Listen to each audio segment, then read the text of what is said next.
Just loving this moment. Can we stay here forever? I'm loving. Hello and welcome to my channel. My name is Jennifer. I make videos on motherhood, lifestyle, and also do a ton of vlogs, basically revolving around me, my husband, and our daughter, Ailey. She is currently 16 months old, and we live in Las Vegas. So today's video is about 10 mom hacks, tricks, tips, whatever you want to call it, that I have either accidentally or on purpose put into our daily routine or just in general our lives. So I definitely wanted to just share this because I feel like some of it could be considered common sense and other tips might be maybe something that you've never heard of. So I always want to help other fellow moms or dads, parents, whatever, just to help make life easier, because life with a baby, toddler, kids, anything is not easy. So let's just get right into it. So my first tip is, now this one was kind of accidental and maybe a little bit controversial.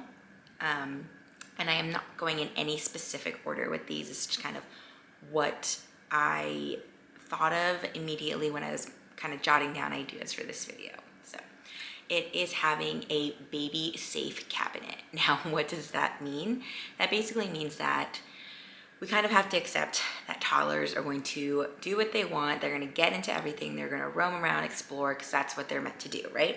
So instead of kind of making every single cabinet, door, whatever, completely off limits, I have basically given one cabinet in our kitchen as Ailey's. So I did not baby-proof, child-proof it. It is completely open. She just opens it up, and I've left a few items that she can safely take out of that cabinet and play with. And this has been great because if I'm in the kitchen or if anyone's in the kitchen and we're just doing things, we don't have, the ability to completely keep an eye on our kid, we are able to do what we need to do freely and also let her explore and play and just be herself without any, any dangerous possibilities or whatever you want to call it. But yes, so that has been great. The second tip that I have also has to do with the kitchen. It has been getting Ailey her own kitchen tower that basically brings her up to our level on the island or counter or wherever we may be. This has actually been better than I thought it was going to be, because at first she was kind of scared, a little hesitant to go up on it. She wasn't sure, what it was. But as we kind of let her go at her own pace, when she wanted to go up, we would bring her up, or sometimes I would just bring her up if I wanted to kind of show her something that I was doing. It has been great because recently she has done a little bit of a high chair strike, and I think she really realized that she was at a different level of, physically at a different level of eating than the rest of us were. So kind of letting her choose between the high chair and eating off the tower has been really nice, because she really likes to be at the same level. It gives her a sense of, inclusiveness, just because she doesn't feel like she's being left out by basically sitting at her own table like the kids do, so that has been really nice. And I look forward to using the tower to kind of get her more involved in cooking and just meal prepping, letting her see what's happening before the food gets to her plate. Okay, so I guess, the next two are also part of kind of food, eating type tips. So tip number 3. Now, I know this may sound redundant, maybe a million people have said it, but the silicone catch bibs are a game changer. 100%. We've been using it ever since Ailey started solids at 6 months, and things are going to get on the floor, things are going to get messy, but that has saved a ton. Now, specifically, what I mean is when we go out to eat. Now, I always keep one of those catch bibs in the diaper bag. And usually if I know we're going out to eat, I will kind of create her own separate little bag that has all the essentials for what she needs when we go out to eat. Now, this may seem a little excessive, but it really helps me, and it just gives me a peace of mind when we go out to eat that she kind of has everything that she needs. So I bring her plate, I bring a placemat, I bring a set of utensils, and I have a complete set that is just meant for when we go out to eat. So that way it's, you know, I'm not rummaging through the cabinets trying to get it all together before we go out. I always have it ready to go. You know, after we come back, I wash it, I put it away, and it's ready to go for the next time that we need it. Now, again, since, you know, some of that's excessive, some of it redundant, some of it may sound redundant if you've heard it before, but something recent that I have started doing is I have started carrying a pair of scissors, as in like food scissors. And this, I think, really just, whoa, like, because honestly, sometimes we'll go to restaurants where I'm trying to cut Ailey's food with just like a butter knife, or, you know, just trying to use a fork, or, you know, if we're getting pasta or something, it's just a pain. So having the scissor, I can easily cut up her food if necessary and give it to her safely. And just knowing that I don't have to, you know, ask the restaurant for this or that or whatever. It's just simple. I'm ready to go, and she can eat as she pleases. So yeah, so that has been amazing. So if, you know, if that may sound, again, that may sound like it's too much. It's not for everybody, but for me, it's given me peace of mind whenever we go out to eat, that I am fully prepared to handle whatever comes my way. So tip number 4 has to do with snacks. So if you haven't heard it before, toddlers, giving them snacks, especially when you're going out for long periods of time, is life-saving, because it can help avoid meltdowns, it can help avoid, you know, boredom, just keeping them entertained, keeping them occupied whenever you're doing whatever you need to do. So the snack cups that we use are the Munchkin ones, and they are the ones that you literally, you know, stick your hand in, because it's like a soft silicone top, and you know, pull out the snack. Now, I know there's a bunch of different kinds, and I have considered other ones, but I really do like these Munchkin ones, just because they are clear, so I can see what's inside, and the top comes off for easy cleaning. So yes, that's been great. I will say that, and I don't know, because I haven't heard about this, but for some reason, Ailey was scared to put her hand through that for a long time. So for a while, I would still keep snacks in there, because it was a nice way to bring it around, and I could just take it out for her and give her one at a time. But one day, she was in her car seat. We were heading somewhere. It was just the two of us. So I was driving. She was in the car seat alone. And I gave her the snack, because sometimes she did like to just hold it. And all of a sudden I heard munching. And that was the first time she had ever taken her snack out of her cup by herself. And I was so proud. It was just like a nice, proud mama moment.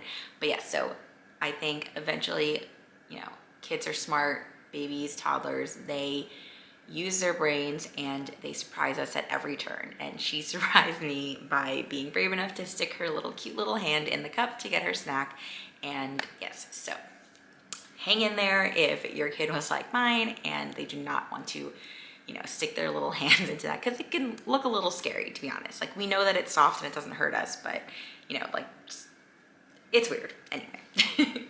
So my next tip. Okay, tip number 5 has to do with wipes. Now, we carry wipes because as long as your kid or baby or toddler are in diapers, you need wipes, because whatever. Wipes have been game-changing because it multifaceted for when we go out to eat, for cleanup, when, you know, she touches something and need to wipe her hands, for diaper changes, obviously. Now, what I used to do is I used to carry those like thinner, like travel packs, which were fine. But then once we started going out to eat more and kind of going to restaurants where, you know, she was making a mess, let's be honest. She was, you know, food was getting on the ground and the high chair all over the table. Her hands were touching everything. Everything was a mess. I just started putting the whole pack into my diaper bag, like the real one with like the pop lid. And you know what? It gives me peace of mind because I know I won't run out of wipes, and I always just remember to replenish. But yes, honestly, I know it's a pain to carry the whole pack of wipes because it is heavy. It makes your diaper bag a lot heavier, but it's only temporary. You know, they're only this young where you need to carry all these things for them for so long, and I am willing to make that sacrifice. Okay, number 6. This is kind of a more baby hack, but you don't reap the benefits until they are closer to toddlerhood. So what I mean is teaching your baby sign language. Now, I only taught Ailey I used like about 4 motions for sign languages for words, but really I focused on 2. I focused on more, so that's like the sign for more, and I focused on all done.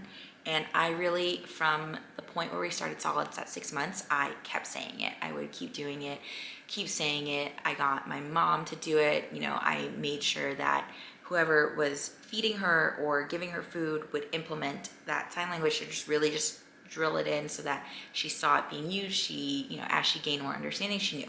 And I think, I can't remember the exact timing where she really started picking up on it. It might have been around 8, 9 months maybe. She kind of started doing it back. So she would actually do a little variation. She would do more like this, because there's also like a Korean like kids like hand game or hand song that my dad would play with her. So she kind of used both, but she would do this and I understood what she meant. Everyone understood what she meant. And then it wasn't until maybe after 1 year old that she started doing all done. And also just to, you know, point out, Ailey does not speak yet. She doesn't fully speak. She only says like mama, dada, just a few of those soundings. So she hasn't really started to enunciate words yet. So that is also why I'm so glad that we went down this route, because even just those little things of her being able to say, you know, when she's in the bath and she's all done, she just goes like this, and we know she wants to get out. You know, when she's eating, if she likes something, she wants more, she will go more. You know, it has been a bigger trick, hack, whatever, more than I thought it was going to be, and I am really grateful that I did that. Obviously, it is not essential to do something like that, but if it works, it works great. And yes, I would 100% recommend at least trying. If it doesn't take, it doesn't take. Eventually, they'll be able to tell you what they want. So it's really not a big deal. But for us, I'm glad that, you know, that paid off. Next, so I am new to this, but I really try to rotate Ailey's toys. I try to do it weekly, but I'm gonna be honest, you know, sometimes things get away from me and it doesn't happen. So I'll kind of just do it when I'm like, oh, I have some time right now. I can quickly switch out her toys, you know, while she's napping, or, you know, done for the day, she's in bed, and I'm like, oh, let me just switch out some of these toys so that she has something new to play with. So this has been, you know, definitely, it's been helpful in keeping her entertained. And even what I'll do is, if I don't have time to rotate her toys, like the actual toys, I will physically rotate them. Like I will move them from where she normally sees them, and I'll switch up kind of where she goes to get them. She has a nugget couch, I will redo the configuration. I'll move things around so that everything looks fresh, even if I didn't have time to actually rotate out the toys. So that is a little trick if you are new to the toy rotation game and don't really know quite where to start. So that is kind of what has helped me kind of gain more confidence in that area. And I am looking forward to really setting up a real play space for her and focusing more on rotating out toys, making sure she has like different genres, if that's the correct word for it, you know, like a puzzle or a stacking toy or something that teaches, like, I don't even know what the word. So clearly I am new at this, but I will get it. You will get it. It is not going to be this hard. It is not that hard forever. So yes, but toy rotation is key to keeping a baby or a toddler entertained without having to spend money on new toys all the time. Okay, number 8. giving a toddler options is amazing because, you know, babies and toddlers are just so smart, and we really treating them not like adults, but just as human beings who are capable of thinking and making choices and having opinions is so helpful in, avoiding battles and tantrums and things like that. Now, not to say that they're not going to happen anyway, because, they probably will. But, taking away certain or making certain scenarios easier for both you and your kid is it is game changing. So what I will do is I will kind of give her options as, if I know we're going out, I will take out two pairs of shoes and I'll be like, which one do you want to wear? And she will pick. If she's about to sit down to eat, I will show her 2 sets of utensils and be like, which one do you want to use? And she will pick. And really, I see her kind of being happy with her choice and knowing that she did that. I just see like her independence really just coming out and just being able to do things on her own, and me helping her and encouraging her to make these choices and doing things by herself, that I'm there to support her as she, develops more and understands more and just gains more confidence. And I'm just really grateful that I'm able to see kind of the results in real time of something as small as literally letting them pick something that normally, like, I would just pick out her clothes and her shoes. So, and to kind of further elaborate on that, right now, just quickly backstory, we moved into a new house and we have a lot of things that we need to set up, including Ailey's room. So Ailey's room is nowhere near ready, but one of the things I do want to implement is making sure that I set up a dressing station for her in her room that she can safely, again, choose between 2 outfits that I lay out, but letting her pick the one that she wants to wear. So setting that up, and so that is the end goal, that is the goal to do once we do kind of get her room set up. But really, just giving them options, letting them pick, letting them choose, giving them that confidence, and just helping to develop and support them. Okay, number 9. So this is it's not a hack, it's more of a tip, and I think it really helps. This one, I feel like I don't see the benefits right away or results right away, but what I've been trying to do, I'm trying to be mindful of this, I don't always do it, is I will dictate what is happening when it is happening for her. So, for example, if I'm giving her screen time and I don't want her to have a meltdown, I don't just turn off the TV or take away the iPad. I will tell her, I'm like, Ailey, we need to do this, so I'm going to do this. So, we need to eat lunch. So after this song is over, I'm going to turn off the iPad. Once we are done with lunch, I will give you the iPad back. Something like that, something super simple, but really just telling them and letting them know. I feel like maybe she doesn't always understand, but I know that if I just keep doing it, if I keep telling her things, explaining to her what's happening, she will get it. And I'm confident that by me doing this, the outcome will result in her understanding and just, easily transitioning. And that is the end goal, right? That is the goal, to help her transition from one activity to another seamlessly, but preparing her for it, letting her know that this is what's going to happen. And this kind of ties into, giving them options. I will, once I'm ready to transition, if I'm going to have her sit down to a meal, I will then combine it and be like, do you want this or this? What do you want, this bib or this bib or whatever? And yes, so I feel like that's super important. And I don't always do it, like I said, but I am really trying to be mindful of it because I think it helps, and I think it'll help Ailey and I establish, a respectful relationship where I'm I'm not the dictator. Yes, I'm her mother, I'm her parent, but I'm not, you know, forcing her one way or the other. I'm giving her options and I'm letting her choose, but I'm explaining to her what is happening to her so that she is not surprised or taken aback.